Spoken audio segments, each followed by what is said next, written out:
It's been a busy week for pediatricians. Parents rushing to get younger children vaccinated after the CDC approved the shots for 5 to 11-year-olds.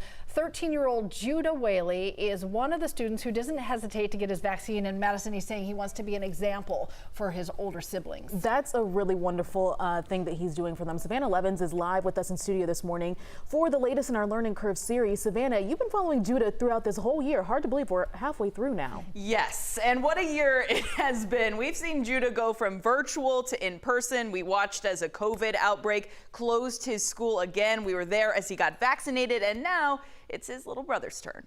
Nearly halfway through his 8th grade year, Judah Whaley's learning to balance being a kid in a global pandemic and just being a kid. We recently took the PSATs. It was kind of refreshing to take a paper test. So, during COVID, like the kids who were taking even the SATs weren't able to take them for a long time. It seems kind of monumental. This day and age, if you're living right now experiencing this, then it's sort of like you're living through history. You maybe even be making history right now. Monumental is a good word for the year he's had. From returning to school after 500 days of virtual learning, to quarantining after a COVID outbreak in his hallway and another on his football team, to getting the vaccine as soon as it was approved for his age group. Emotionally, you just gotta stay strong.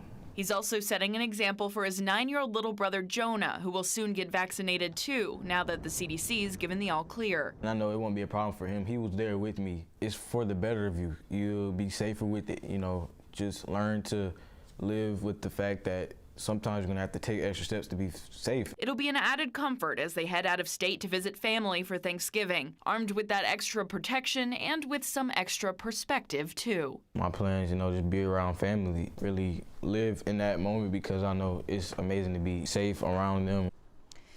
Now, the good news is we are already seeing big improvements in the COVID numbers when it comes to young people. Take a look at this. In late August, we saw a peak of 11,853 cases. You see it, spike right up. That was in 1 week among 11 to 17-year-olds in Georgia. Now, back down. We're averaging about 1,000 new cases a week in that age group. Let's stay there, and let's send it over to Chesley for a check of the weather.